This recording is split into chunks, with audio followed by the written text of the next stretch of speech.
Say Barakatha Yahweh, Barakatha Yahushai, Barakatha Yahweh, Barakatha Yahushai, Barakatha Yahweh, Barakatha Yahushai, Basham Rakakadash. And we give double honors to our apostles and our elders, which are the apostle elders, a great millstone, which feed us with knowledge, wisdom, and understanding through the spirit power of Yahweh Yahushai.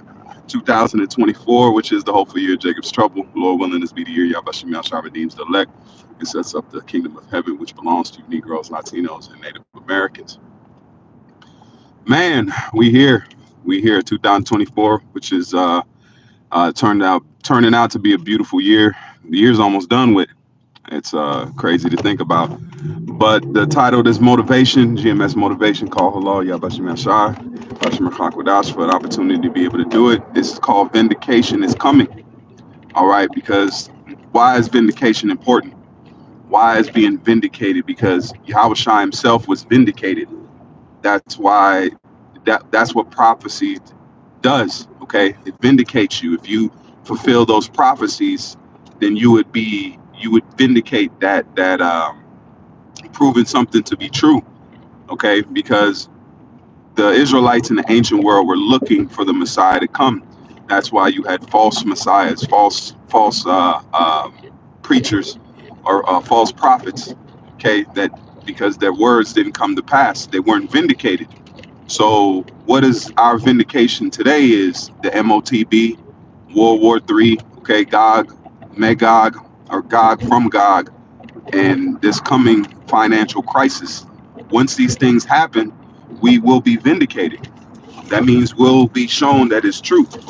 And going back to the point of Yahushua is that he was vindicated from all doubt when he rose up on that third. That's why the Sadducees, the wicked Sadducees and Pharisees, were trying to negate that prophecy. That's why they said put guards over the tomb, okay, the sepulcher, put guards over there, because if something happens in these days and his body is taken, he can appear to be the Messiah.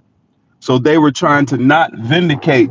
They were trying to stop the vindication of Yahushua, but that didn't happen. Okay, so now we know that a man was on the planet Earth and he went on a cross, which the Romans themselves, to show you that the Romans were part of biblical prophecy, because they were the ones that practiced crucifixion.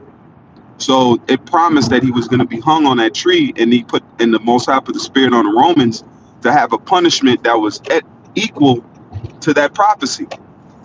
Okay, cursed be is he that hangeth on the tree. Okay, so he take those curses and embody those curses for us. Hey, shalom to those on the comment board. Yavashim Yashab Barakatam. So what we're doing now is, especially now with this truth, is we're waiting on that vindication. All the things that we're saying and we're putting out here, and we're telling Jake that it's going to happen, and we're telling the world that it's going to happen, we're going to be vindicated in that time, man. So we just have to be patient. We don't worry. That's why it says, shall their unbelief make the words of the Most High of none effect? God forbid. Okay, so there's nothing that can happen with outside of this truth that can disturb it. Okay, that means it's set. It's a set course. If a rocket has a trajectory. Okay, a trajectory is the path that rocket will travel in its flight path. So this truth is a trajectory. It's not going to deviate. It's going to go to the target, and the target is the kingdom of heaven. Okay, Yashar Allah, the Prince of the Power, and you Israelites, okay, you Negroes, Latinos, and Native Americans, you are a part of that trajectory. So we were always destined to wake up. We were destined to have this truth. We were destined to know ourselves. Okay, Esau couldn't stop it. Esau is a part of that trajectory, because if we didn't have the wicked, how would we know righteousness? If we didn't have a wicked ass world that's ruled by feminism, that's ruled by sodomites, how would we know to judge it accordingly? We know it now because we see what the fruits of having your woman over you. We see the fruits of not disciplining your children. We see the fruits of serving our enemy, living not on our own piece of property, paying rent, being subject to payments. The curses are all an example of the left-handed side. That's why it says the Lord has set forth us before us life and death. He that wandereth out the way of understanding shall remain in the congregation of the dead. And what understanding is that? The understanding of the law and how to conduct yourself in this body and on this planet. Esau has showed us that. He showed us the fruits of it. It's one thing to describe something, but it's another thing to experience it. The Most High described death to us. He described wayward society. He described the wicked world. But what he did was he had us experience it. After that experience, then you may judge. That means you can judge rightfully. You're not doing an unrighteous judgment. You're able to judge something accordingly. When we rule the nations and rule creation, we're going to be able to judge it according to that law that we were judged by. So it's not going to be some kind of thing we're doing to these nations that we're unjust. No, we were under that same law that we put these other nations on under. We died by the death. We died under the curses. That's why it says him him that was not to drink of the cup have assuredly drunken of it. We drunken of that cup. It wasn't our destiny. It was our destiny to drink of it, but it wasn't our. We weren't supposed to drink of it. Okay. We were, but was not. Okay, if that makes sense to you. The Lord said that we were not because we were the children of his children of Israel, but we had to drink it so we could judge it. Okay, we had to drink it so we could judge it. The same way you see when somebody is a ex-professional football player, they put him on the board.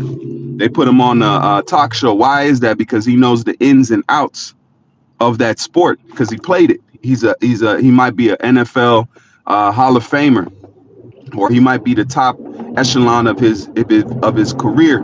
He might have been one of the greatest players to play it. Why do they have him sitting on that board? Because he knows the ins and outs of that sport. So we know the ins and outs of wickedness. We know the ins and outs of creation and how it's not supposed to be ran. We seeing it. We're witnessing it. We're internalizing it. Okay, that's what all of this is for. It's for us to learn and experience. That experience is the experience. Let me say this: experience is the gold of souls, man. Okay, experience is the gold of souls. That's the value of a spirit. Experience. That's the value. That's why we come down here. Why? And just like you mine gold or silver, you have to mine it out of things. You have to break up rock. You have to break up stones. Okay, you have to break these things up so you could get to the valuables. So the Lord has sent us into the mine of this world to mine experience. Just like you in a game, what is the best thing? Experience points. Okay, those are the things that level you up, is experience points. So we've been leveled up in this world. Okay, we've tasted our broken families and all these. And me personally, man, I just want some land and a place to call my own, man. I don't want no fucking glory. I don't want none of it. None of it. What Conor McGregor say? He said none of them kicks were checked. See, I don't want no glory, man. If you once you get into this truth and you really internalize it, we're not here for glory, man. Okay, we're here to serve Yahweh Shem Shai and live out prophecy. Okay, let me get these precepts. Shalom, shalom. Yahweh Shem Shai Barakatham. This is the book of Luke 18 and verse 7. It says, and shall not Yahweh avenge his own elect? And that's right. You Negroes, Latinos, and Native Americans. The Lord's going to fuck this earth up, man. He's going to destroy Babylon the Great. He's going to put fire on the planet Earth for what they've done to us. The controversy of Zion. Okay. And it says, which cry day and night unto him, though he bear long with them.